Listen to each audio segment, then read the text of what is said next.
복음, 그리고 복음의 본질로 돌아가자는 올해 어떤 성경을 보더라도 늘 그렇지만 다시 복음으로 보려고 합니다. 그런데 복음 기쁜 소식은 무엇일까요? 당장 몸이 아픈 사람에게는 몸이 아픈 것에서 낫는 게 기쁜 소식일 것입니다. 당장 잠 못 자고 힘들어하는 사람에게는 단잠을 잘 수 있는 게 기쁜 소식일 것입니다. 당장 지금 돈이 회전이 되지 않아서 애쓰고 수고한 대로 받지 못하여서 내일 어떻게 살아야 될지 모르는 가운데 있는 분에게는 애써 수고한 것을 제대로 받는 게 바로 기쁜 소식일 것입니다. 자녀를 사랑하지만 마음대로 되지 않아 참으로 어렵게 힘들게 부모 속을 속이는 이 자녀를 둔 부모에게는 자녀들이 한번 제대로 살아주는 게 기쁜 소식이고 복음일 것입니다. 그래서 그런 기도 요청이 있을 때 목사는 최선을 다하여 기도합니다. 하나님께서 우리를 불쌍히 여기시고 우리를 도우사 그 일들을 이루어 주시기를 믿고 기도합니다. 대단히 많은 경우에 하나님이 그 일을 이루어 주십니다. 그래도 힘입어 기도합니다. 그러나 어떤 경우에는 그렇게 애써 수고 기도하여도 안 되는 경우가 있습니다. 그런 사람에게는 모든 고난, 문제로부터 벗어나지 못했기 때문에 복음이 안 되는 것입니까? 복음은 과연 어느 정도까지 되어야 복음입니까? 내가 원하는 게 이루어지는 것, 소원이 성취되는 게 복음으로 얘기하면 굉장히 좁은 의미의 복음이고, 성경적으로 복음은 로마서에 따르고 신약 성경에 따르면 복음은 예수 그리스도에 대한 모든 것이 복음입니다. 다시 말씀드립니다. 복음은 예수 그리스도에 대한 것이 복음입니다. 예수님이 오심이 복음이고 기쁜 소식이어서 성탄절을 맞으면 기쁘다 구주 오셨네 찬양합니다. 예수님이 사시며 지냈던 것과 사시면서 이 땅에서 하늘나라 진리를 비유를 통해 가르치신 모든 것들이 기쁜 소식이고 복음입니다. 눈에 어둠이 있었던 자들의 눈꺼풀을 밝히시고 그것들을 보여주시고 듣게 하시니 그게 복음입니다. 특별히 예수님께서 십자가에서 고난을 당하시고 죽으신 것이 복음입니다. 부활하심이 복음입니다. 특히 고린도전서 15장 부활장으로 여겨진 데는 복음을 딱 둘로 이야기하는데 복음은 예수 그리스도의 죽으심과 부활하심이다 하고 말씀하고 있습니다. 그런 것을 가지고 시편을 보면서 시편에서 복음이 가장 잘 드러난 시편은 어떤 시인가 찾아보니까 시편은 주제를 따라서 여러 시로 나뉘어지는데 메시아 시라는 게 있습니다.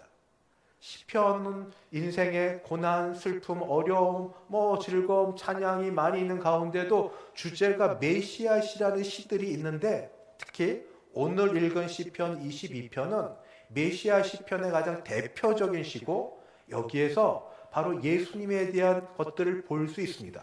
그러나 예수님에 대한 걸 보기 이전에 시편은 다윗의 시로 표제에 기록되어 있어서 다윗이 지금 어떤 고난 가운데서 이 시편을 기록했고 그의 상황이 어떤지를 살펴보는 게 우선입니다.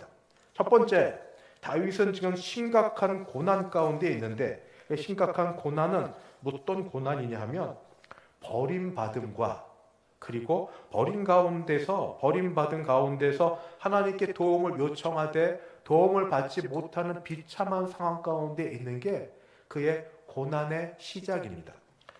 시편 22편 1절 2절 내 하나님이여 어찌하여 나를 버리셨나이까 어찌 나를 멀리하여 돕지 아니하시오며 내 신음소리를 듣지 아니하시니까 내 하나님이여 내가 낮에도 부르짖고 밤에도 잠잠하지 아니하오나 응답하지 아니하시나이다. 지금 이 시편의 저자 표제에 다윗의 시라고 되어 있어서 다윗의 형편을 볼 때 심각한 고난 가운데 있어서 하나님께 부르짖습니다. 그런데 부르짖어도 대답 없는 그런 형편 속에 그는 버림받았다는 느낌을 갖고 있습니다. 왜냐하면 가장 고난 가운데 도움이 필요로 할 때 그때 도움의 손길이 없으니까. 응답이 있든지 빛이 있든지 사인이 있든지 해야 그래도 살아갈 길이 있는데 그때도 응답 없고 아무 표시가 없는 이 상황 속에 다윗은 절망 가운데 있습니다.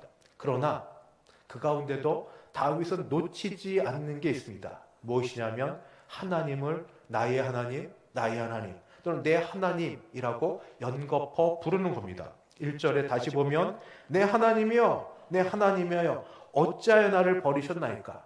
버리셨다는 느낌을 가질 그때도 그는 하나님을 마치 욥의 아내처럼 고통 가운데 내버려 두고 응답하지 않는 하나님을 저주하고 죽으라 하는 그런 망발과 그런 생각조차 하지 않고 고난 가운데 부르짖지만 응답이 없지만 그래도 그 하나님을 내 하나님, 나의 하나님이라고 붙들고 있습니다. 두 번째, 지금 다윗의 형편은 고난이 아주 심각한데 그 고난의 구체적인 상태가 바로 몇 가지로 나옵니다. 첫 번째는 사방에서 대적들이 그를 포위합니다. 12절, 13절을 보면 이렇게 기록되어 있습니다. 많은 황소가 나를 애워싸며 바산의 힘센 소들이 나를 둘러쌌으며 내게 그 입을 벌림이 찢으면 부르짖는 사자 같으니이다. 황소, 힘센 소, 사자 같은 그런 대적들이 자신 주위에서 자신을 둘러싸고 있다고 말합니다. 어떤 고난의 현장에 있을까요? 다윗은 초기에 그를 쫓아다니며 계속 괴롭게 하고 힘들게 하고 국가의 원수로 국가의 대적으로 여긴 사울왕으로부터 고난을 그렇게 오랫동안 당했습니다. 그러니까 사울을 추종하는 사람들로부터 이런 어려움을 당하기도 하고 또 이제 조금 살만한가 싶었더니 아들 압살롬으로부터 왕위를 빼앗기고 왕자를 버리고 도망가는 길에 있어야만 됐습니다. 그것 외에도 다윗은 평생 전쟁터에 있었습니다. 늘 있어도 가시방석이고 늘 대적들이 많기 때문에 누가 될지 모르나 지금 사방에서 그는 애워싸움을 당하고 있습니다. 그 속에 그의 육체가 바닥까지 이르고 있습니다. 얼마나 어려우냐면 기력이 완전히 밑바닥에 있습니다. 뼈는 다 빠진 것 같이 그런 고통 가운데 있습니다. 자신의 몸이 녹아진 것 같습니다. 그것이 어떤 말씀이냐 하면 바로 14절 같습니다. 나는 물같이 쏟아졌으며 내 모든 뼈는 어그러졌으며 내 마음은 밀랍 같아서 내 속에서 녹았으며 내 힘이 말라 질그릇 조각 같고 내 혀가 입천장에 붙었나이다. 주께서 또 나를 죽음의 진토 속에 두셨나이다. 이거 비유다 라고 생각하시는 분은 정말 이런 죽음에 이르는 고통을 경험해 보지 못한 분들입니다. 이와 똑같지는 않아도 비슷한 것들을 경험해 분들이 육체적 고통에 여러분 계시지 않습니까? 당장 나는 아니어도 가정에서 이런 분들을 보시지 않았습니까? 정말 다 쏟아진 것 같아서 아무것도 하지 못하고 그냥 누워 겨우 지내는 형편들. 본인도 그러셨던 적이 있고 주변에 또는 가족들 가운데 이렇게 되는 분들. 말 한마디로 일어서실 수 있는 게 아닙니다. 보약 한 첩으로 되는 게 아닙니다. 다 탈진해서 아무것도 없는 상황. 이런 육신의 제일 밑바닥에 있는 형편이 지금 다윗의 형편입니다. 극도의 탈수가 있습니다. 아까 이야기한 것처럼 물이 다 빠져나와서 아무것도 없는 상태이고 이 정도 되니까 쫓아다니던 적들도 이제 죽은 것처럼 무시합니다. 완전히 무시하는 상황이 16절, 18절입니다. 개들이 나를 애워쌌으며 개는 이제 죽은 사람들, 죽은 동물들을 쫓아다니는 집에서 기르는 애완용 개가 아니라 들개입니다. 들개들이 나를 애워쌌으며 악한 무리가 나를 둘러 내 수족을 찔렀나이다. 내가 내 모든 뼈를 셀 수 있나이다. 그들이 나를 주목하여 보고. 얼마나 힘든지, 얼마나 메말랐는지 정말 뼈가 이런 분을 봤습니다. 이번 교회는 아니고 지난 교회에서 1년을 그냥 집에서 누워 계시는데 자그마하셔도 그냥 단단하신 어르신 권사님이셨는데 1년 뒤에 가니까 뼈밖에 없어요. 정말로. 어떻게 옷을 들쳐 그렇게 못하지만 살 이렇게 보는데 정말 그러합니다. 여기 쭉 하고 이렇게. 주변에 이런 분도 계시지 않습니까?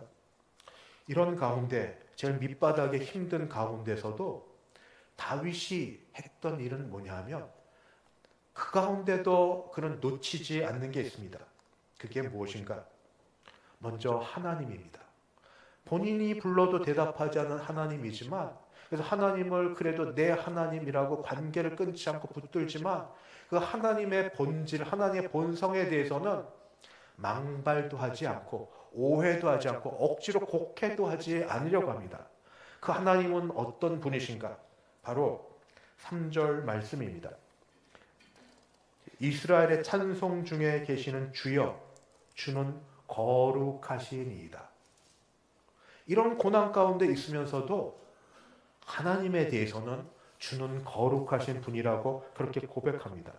나는 비록 버림받은 것 같지만 그래도 주님은 거룩하십니다. 내 감정이 아무리 메말라 다 비틀어졌을지라도 내 상황이 아무리 절망적이라 할지라도 그럼에도 불구하고 하나님은 본질상 변하지 않으시는 거룩하신 분이십니다. 비록 지금 응답이 없을지라도 그렇게 보일지라도 그러나 그래도 하나님은 거룩하신 분이십니다. 또 하나는 그렇게 하나님에 대한 마음을 정하고 나자 본인의 과거에 대한 것들이 기억들이 새록새록 떠오릅니다. 과거에 나를 도우셨던 하나님. 그게 9절 10절. 오직 주께서 나를 모태에서 나오게 하시고 내 어머니의 젖을 먹을 때에 의지하게 하셨나이다. 내가 날 때부터 주께 맡긴 바 되었고 모태에서 나올 때부터 주는 나의 하나님이 되셨나이다. 비록 지금 죽은 자 같고 그렇게 고난 가운데 있지만 그러나 그 속에서 하나님은 거룩하신 분이시고 그리고 자신의 과거를 돌아봅니다. 내가 태어날 때부터 기억이 별로 없어도 젖먹이 때부터 하나님이 지금까지 나를 돌아보아 주셨다. 여기까지 함께하여 주셨다. 그것 붙들고 그러하니 하나님이 지금 고난 가운데 있을지라도 나를 더 버리지 아니하실 거다 하는 그런 신랄 같은 소망과 믿음을 가지고 있습니다. 여러분, 믿음은 기억이기도 합니다. 나쁜 기억이 아니라 정말로 하나님이 내 삶에 찾아오셔서 나에게 말씀으로 말씀하시든 아니면 말 못할 어떤 것으로 체험케 하시든 신앙은 기억이기도 합니다. 믿음은 기억입니다. 하나님과 만났던 기억, 하나님이 은혜로 대해 주셨던 기억, 바로 신앙은 바로 그겁니다. 그 속에서 이 다윗은 놀라운 신앙의 고백으로 바뀝니다. 바로 21절에 주께서 내게 응답하셨나이다 라는 것으로 그의 21절을 마칩니다. 여기는 완료형입니다. 응답이 확신했다는 그런 겁니다. 그러나 사실은 하나도 바뀐 게 없습니다. 대적들로부터 벗어난 것도 없고 몸이 힘든 것에서 나아진 것도 없고 병이 나은 것도 없고 문제가 해결된 것도 없습니다. 성경 본문에선 적어도 그런 게 해결됐다는 게 하나도 나오지 않습니다. 그럼에도 불구하고 이 다윗은 하나님께서 구원하셨다라고 이야기하고 그 이후부터는 찬송하리로다 하고 믿음으로 선포하고 나아갑니다. 이것이 다윗이 처했던 고난이고 고난 가운데 하나님을 바라보며 하나님께 기도하는 가운데 이 양쪽 부정적인 것과 긍정적 같이 있습니다. 부정은 현실입니다. 응답 없는 하나님, 자신의 상황에 지극히 안 좋고 그러나 그 속에서 기억을 더듬어 그래도 나는 하나님을 놓지 않으려고 그 하나님은 나의 하나님.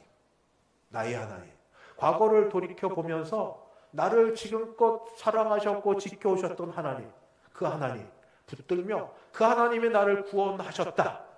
구원하셨다고 선포하고 구원하셨기에 찬송한다고 이야기하는 이런 다윗과 오늘 이제 1000년이 지나서 이 말씀을 특별히 십자가에서 되뇌시는 예수님을 겹쳐서 봅니다.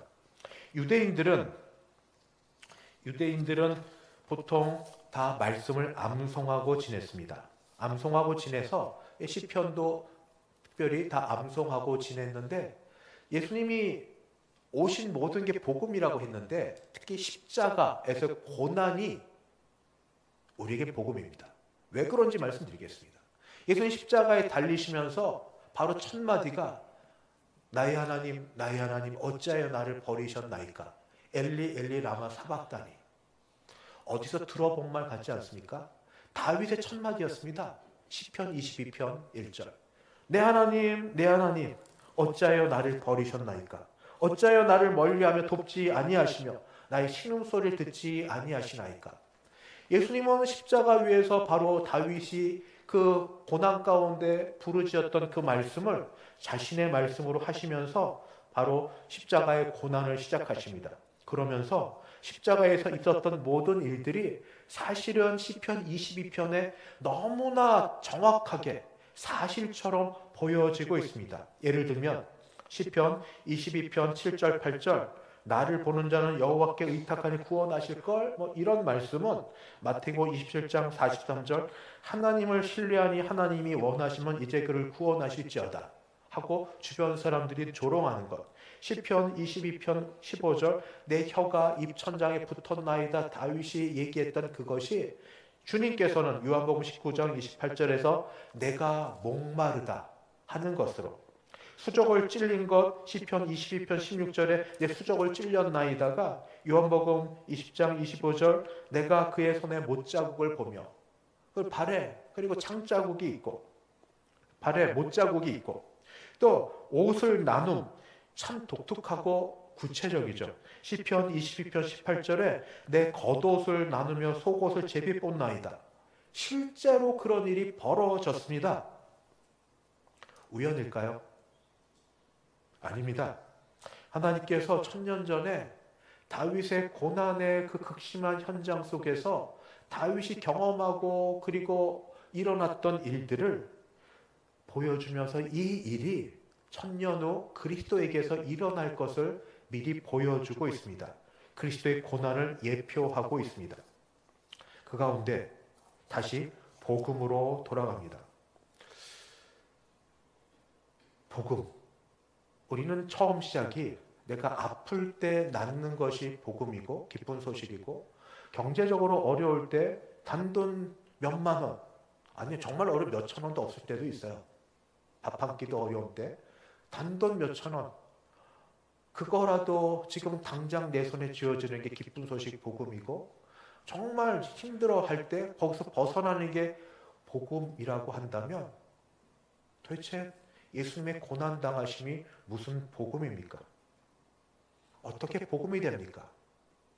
여러분, 본질적인 문제가 해결되는 것, 그게 복음입니다. 인간의 본질적인 문제는 뭡니까? 죄입니다. 죄의 값은 사망입니다. 그냥 죽고 육신이 온대로 소멸되어서 흙으로 가는 게 다가 아닙니다. 우리는 부활합니다. 의인은 있어서 주님께 와서 영원한 생명의 부활로, 주님을 믿지 않고 죽은 자는 바로 이 악인 심판의 부활로 우리 그렇게 일어나게 될 것입니다. 사람이 신분이 바뀌어지게 되었습니다. 지금 당장 무엇을 먹을까? 무엇을 입을까? 어디 가서 어떻게 살까? 오늘 밤 어떻게 잘까? 당장 내 발등에 떨어진 불이기 때문에 어렵고 힘들어 보여도, 그러나 그보다 더 본질적인 것은 영혼에 대한 것, 영생에 대한 것. 내가 죽고 나면 하루 이틀의 삶이 아니라 영원한 삶에 대한 그 일들이 어떻게 해결이 되느냐? 바로 예수 그리스도 안에서, 주 안에서. 주께서 십자가에서 고난을 당하심은 대속적 죽음이라고 합니다. 주께서 대신하여 고난을 당하시고 죽으심이 주님이 죄가 있어서, 주님이 잘못이 있어서 그렇게 된 것이 아닙니다. 처음부터 주님은 그렇게 하려고 오셨습니다. 대신하여 고난을 받으시고 대신하여 죄값을 치르시고 대신하여 죽으려고 오셨습니다. 얼마나 아프셔? 얼마나 힘들어? 고난의 금요일 되면 예수님 얼마나 힘드셨을까? 그렇게 감상적인 게 아닙니다. 그 결과로, 그것 때문에 우리가 살게 되었고, 그것 때문에 우리가 하나님의 자녀된 바로 그 일이 있어서 주님의 죽으심은 인간적으로 고난에 대해서 불쌍히 여김받고 안타깝게 여길 수 있지만 그게 중요한 게 아니고 그 덕택으로, 그 덕분으로 우리 본질이 바뀌어지고 신분이 바뀌어져서 우리의 죽음 이유가 우리가 천국에 들어갈 수 있는 사람 된 것이 복음이고, 살아서는 여기서 주의 이름을 부르며 하나님을 감히 아빠, 아버지라 부르면서 주님이 오신 게 천국을 가져오신 겁니다. 천국 복음을 전한 거고, 여기서 때때로 하나님의 뜻과 하나님의 방식을 따라서 여기서 천국을 누리며 살 수 있습니다. 주의 이름을 부르는 자마다, 주의 이름을 의지하여 간구하는 것마다 마귀가 쫓겨나고 귀신이 떠나가고 병이 고침받고 나음을 얻고 강건해지고 그렇게 살 수 있고 마음의 평안을 얻게 되어집니다. 죄 가운데 있을지라도 주께서 죄 용서함을 우리에게 허락하여 주셔서 감히 뻔뻔하게 담대하게 지금 이 자리에 나와 있습니다. 죄로 인하면 누가 이 자리에 있을 수 있겠습니까? 주께서 죄에 대해서 진노하시고 찾으시면 누가 설 수 있겠습니까? 그러나 예수 그리스도의 피 공로로 이 자리에 있을 수 있습니다. 여기에 더하여 드리고 싶은 복음의 말씀이 있습니다. 바로 뭔가 모든 고난의 문제, 아픈 자가 나음 있고 경제적으로 어려웠던 자가 그 문제가 풀어지고 모든 힘든 게 다 사라지는 게 다 고난의 시작이지만 다 안 되는 경우가 종종 있습니다. 그러나 그때는 안 될지 몰라도 하나님의 때에 하나님의 방법으로 하나님의 뜻대로 이루어집니다. 바로 다윗도 이 사울의 쫓아다닌 고난으로부터 왕으로 다시 일어서게 되었고, 압살롬으로부터 고난을 받았지만 다시 복귀하였고 마지막 왕으로 영광스럽게 마치게 되었습니다. 그러나 더 중요한 것은 그렇게 되어질 것을 믿지만 그 가운데 더 중요한 게 있습니다. 어떤 것이 참된 복음이냐면 예수님께서 승천하시면서 하셨던 말씀, 내가 너희와 함께하리라. 임마누엘의 하나님, 내가 세상 끝날까지 너희와 항상 함께 있으리라. 내가 세상 끝날까지 너희와 항상 함께 있으시라. 지금 하나님 보좌 우편에 계시지만 거기서 그의 영 성령을 보내주셔서 우리 가운데 우리 안에 거하게 하시면서 이 말씀을 주셔서 우리가 다 이루어지지 않았어도 아직 어려운 가운데 있어도 주께서 하신 말씀 붙들고 견디며 살아갈 수 있습니다. 이사야 선지자의 말처럼 내가 물 가운데 지날 때에 내가 너와 함께할 것이라. 강을 건널 때에 물이 너를 침몰하지 못할 것이며 내가 불 가운데로 지날 때에 타지도 아니할 것이요 불꽃이 너를 사르지 못하리니.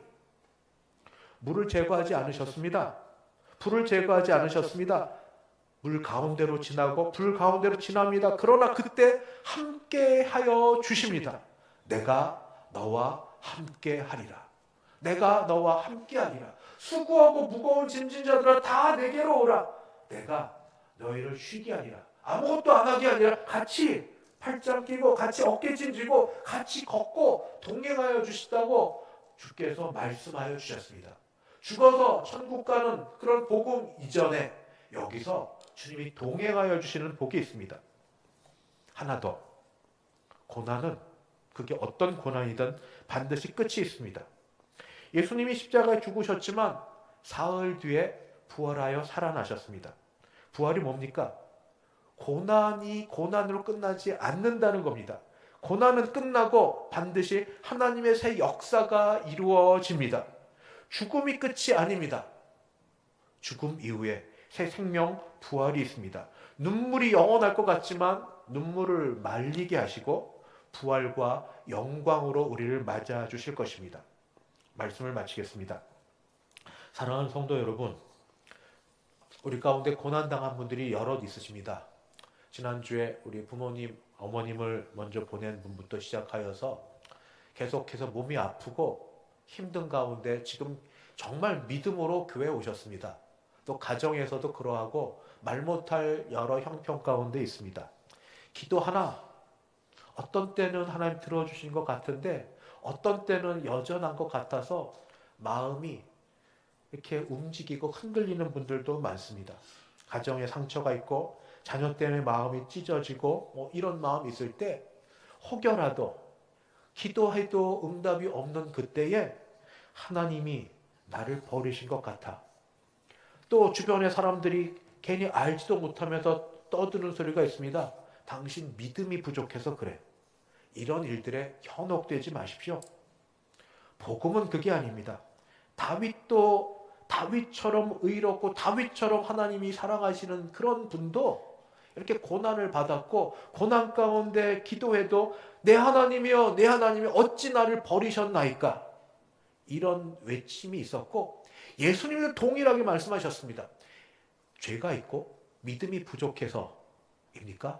예수님이 이런 고난 가운데 있는 게 정말 그런 문제 때문입니까? 물론 그런 경우도 있지만 그렇지 않은 경우도 있는데 괜한 자책감에 죄책감에 넘어지지 마시고 오히려 끝까지 그래도 하나님은 나의 하나님, 하나님은 나의 하나님, 그 하나님은 거룩하신 분, 그 하나님이 결국은 하나님의 때에 하나님의 방식으로 나의 고난에서 벗어나게 하실 것, 그때까지 영원토록 동행하여 주시는 하나님, 그리고 고난의 끝에 부활의 생명의 역사를 경험하실 그 하나님을 바라보며 기도하시고 바라시고 소망하시고 아뢰셔서 하나님의 새로운 역사를 경험하시는 참된 복음이 주 예수로부터 예수님이 주시는 은혜로부터 우리 모두에게 임하시기를 주의 이름으로 축원합니다.